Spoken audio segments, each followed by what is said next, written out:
Бисмилля. Араб тил сабагын баштайбыз. Бүгүн 4-чү сабак.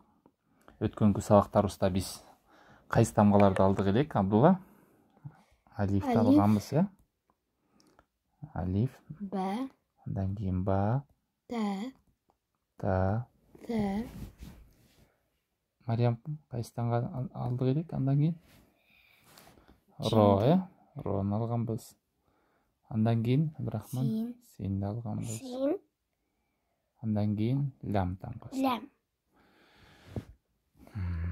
Кээ бирлер сурап атат да, эмне үчүн силер тамганы мындай катарынан албай ар жеринен терип алып атасыңар депчи. Анан бул жаттаганга жеңил болсун дедик да. Жаттаганга, эстегиңе, мисалы, бүгүнкү өтө турган тамгабыз, жим тамгасы десек, мисалы. Жим тамгасы. Жим тамга. Анан ха деген тамга бар да. Анан хо деген тамга бар. Карасаңар, окшош да. Бул жерден бир аз чаташуу болот. Эстеп калышта кыйыныраак болот.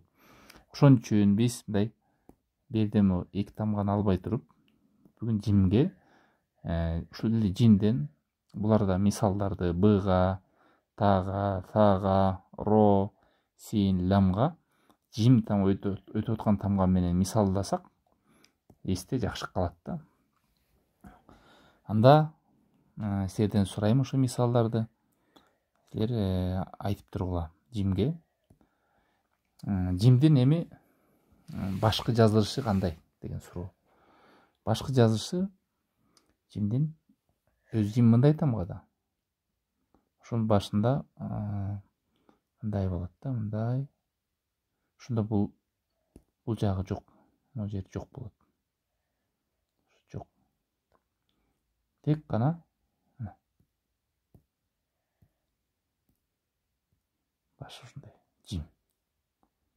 Башында мынтип кетсе эле болот, мындай эле болот. Мындай эле болот, мына баштар жим. Жим. Эми бүгүнкү буга чейин өткөн тамгаларыбыз бар да, мына. Алиф, ба, та, са, ро, син, лям. Ушул сөздөрдү, ушул тамгаларды кошуп, Абдрахман, мисалдарды айтасыңар, кошуп жим тамгага мисал кылабыз. Ошо өтүлгөн тамгаларды. Мында баштадык. Жим тамганы кайрадан жазам азыр. Яка чоң кылып жазып коелу жим тамгасын. Жим тамгасы. Эми мисалдарды жазып кете берели. Жим тамгага башкы, ортоңку, акыркы деген бар да. Башкы жазылышы, ортоңку ушундай эле, мындай болуп, анан акырында жим өз жазылат, ушундай туурабы? Эми ушуга мисалдар жазайлы, кана.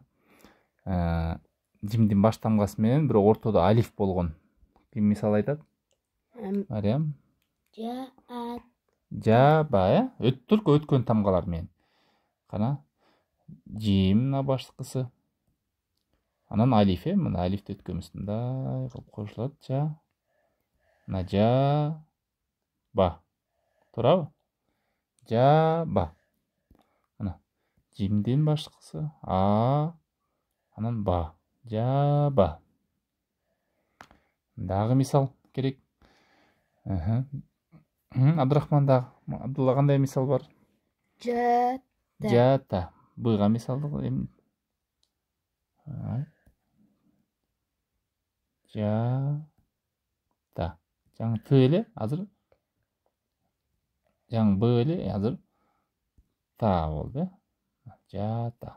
Биз азыр жим тамганын башкы жазылышын жазып атабызбы? Кайсы ортоңкусу? Кайсына мисалдар жазып атабыз? Башкысына, башкысына. Дагы кандай фга мисал, ушул эле са. Туурабы? Жаса. Жара болсо кандай болот? Дейле, жара. Туурабы? жаро. Эми жим тамганын ортодо келгенине мисал керек. Ортодо келгенине кандай кылып? Ортодо. Азыр жимдин башкысын жаздык да, мунун бар башында келгендер. Жим тамганын эми ортодо келгендерине мисалдар. Сажала. Бүт биздин өткөн тамгалар да, мисал кана.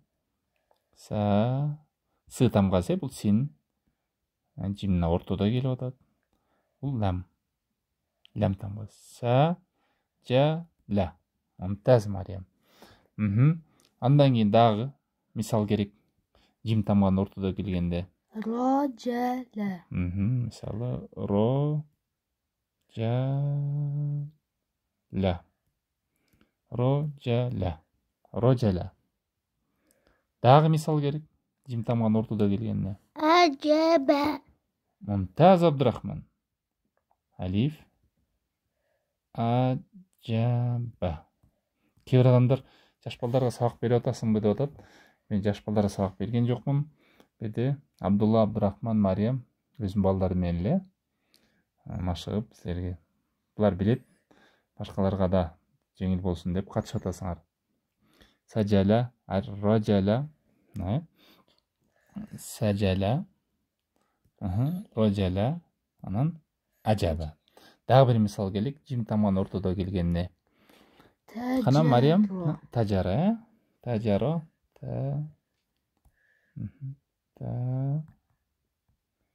жим, тажаро, тажаро. Мумтаз. Биз ошондо жимдин башкы өткөн мисалын жаздык, ортодогун жаздык. Эми жимдин акыркы аягында келгенде мисалдар керек.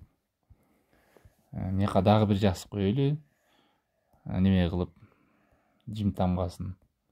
Бүгүн жим тамгасын өтүп атабыз. Жим башкы жазылышы, ортоңку жазылышы, анан аягындагысы. Ошол башкы, ортоңкусу. Эми бизге кайсы керек азыр?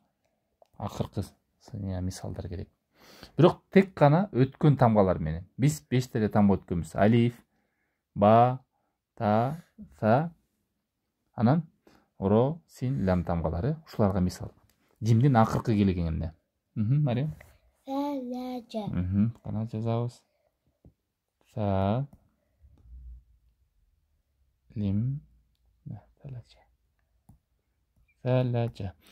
Жим акырында келгенде өзү эле жазылат. Ушуну эстеп калайлы, өзү эле жазылат. Салажа.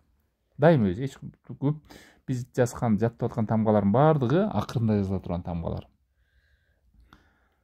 Азыр биз ушул жимди түшүнүп алуу менен 3 тамганы түшүнүп кетебиз, жазылышы оңой, Кайсы тамгалар алар? Жим, ха, анан хо тамгалары. Азыр биз мисалдарды бүтүрөйлү. Дагы Абдурахман, кандай мисал бар дагы? Ла, ла сажа, ла сажа, ла сажа, ла сажа. Дайым эле а менен болуш шарт эмес, Мисал кааласак, мисалы мону өчүрөбүз дагы ла сижа деп жазсак болот, И болсо ла сижа. Ылды жазса И болот. Жол болсо ла сужа. У болсо мындай болот, Дагы кандай мисал бар? Ро, ажа. Рожа, ро созу болот. Рожа. Ража, рожа бирдей эле. Тажвид менен окуганда о болот, мындай окуя берсе ра деп окула берет. Рожа. Рожа. Дагы аянда келгенге са ража, мисалы. Син менен са ража. Са ража. Же са рижа. Дагы Мариям, кана. Мариям, айтчы, сен кандай мисалдарды айтасың? Абдурахман. Тажа. Тажа. Тажа. Биз азыр жимдин каерде жазылганын өтүп атабыз? Эң акырында.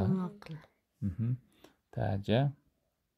Дагы Фәже.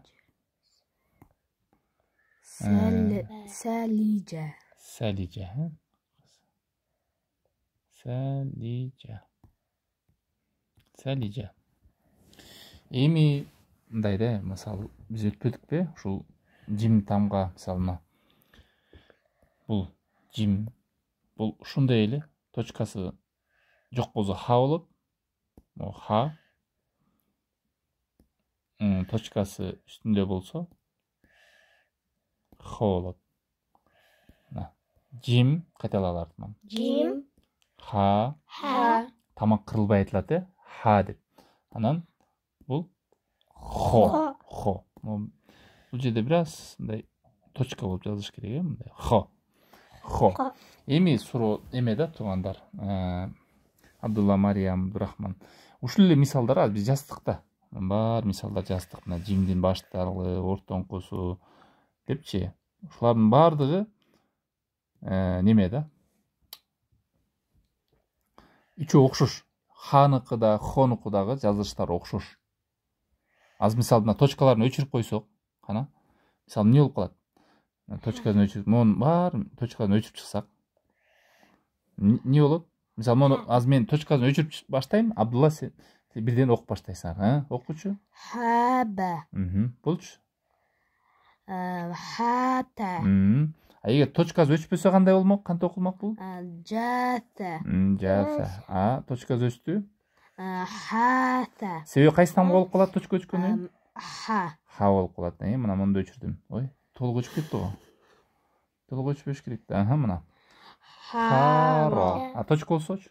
Жаро. Значит, жазылышы окшош. Тек кана ошо точка болсо жим болот, точка жок болсо ха болот, Мен точкасын өчүрүп кете берем, сен окуп кете бересиң, Абдулла. Мына. Ой. Жок, мындай кылайлы анда. Мен точкасын өчүргөнчө бир айтасың, анан өчүргөндөн кийин дагы айтасың, айырмасын. Башкалар көргөндө жаттагың жеңил болсун. Оку. Саджала. Сахала. Мариям. Рожала. Толук өчүп кетти, Ой. Эмнеге толук өчүп атат? Рохала. Абдурахман. Абаджа. Аджаба. Ажаба. Точканы өчүрүп койсоң, Абдулла кандай? Ахаба. Мумтаз. Ахаба. Булдай болчу. Таджалро. Тажаро. Точкасын өчүрөм. Кандай болот? Эмнеге толук өчүп калып атат, Күлбөгүлө. Сабак өтүп атабыз да. Тахаро. Тахаро. Бул жерде өчүрөбүз мисалдагыларды. Бул жерде жим тамгалар. Мына, муну кандай болуп калат? Талажа. Өчүрдүм. Талаха. Бул жер.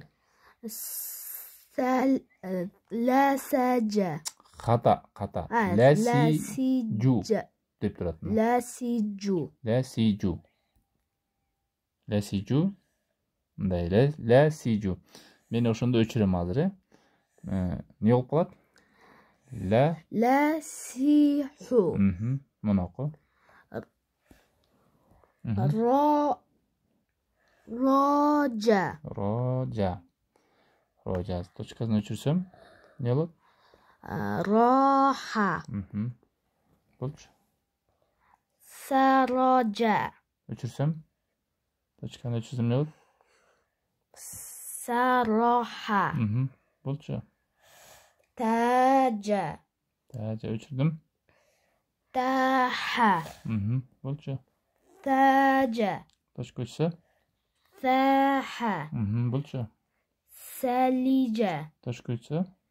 Салиха. Мумтаз. Кыскасы, эгерде үстүнө точка болуп келсе, көрдүңөрбү туугандар, ошончо айтканда чаташат депчи, мындай бирде катарым өткөндө ошондой болуп калат. Кээде ар жерден алса жеңилирээк болот деп. Азыр окшош. Себеби башкыда ортоңку акыр жазылган баары окшош болуп атат. Эми ушуларга эле азыр биз точка коюп чыксак эмне болот, Абдулла? Муну өчүрөбүз, точканы үстүнө коюп чыктык да. Мисалы, мындай кылып коюп чыксак, үстүнө мындай кылып баарына коюп чыктык. Мындай кылып коюп чыксак кандай болот? Ха болуп калат баарды. Хоба деп. Ха, хота, хата, харо, сахала, рахала, ахаба депчи мисалы, тахара. Bunun баары хо, точка үстүндө турса. Салахо, таха, ласиху деп мисалы. Саха, роха, салиха, сараха деп. Ошон үчүн чаташат да, чаташат. Ошон үчүн биз бөлүп өткөнүбүздүн бирден себеби ошол да. Ар жерден алып ыңгайлуу көзгө жатташка жеңил болсун деп, чаташпасын деп.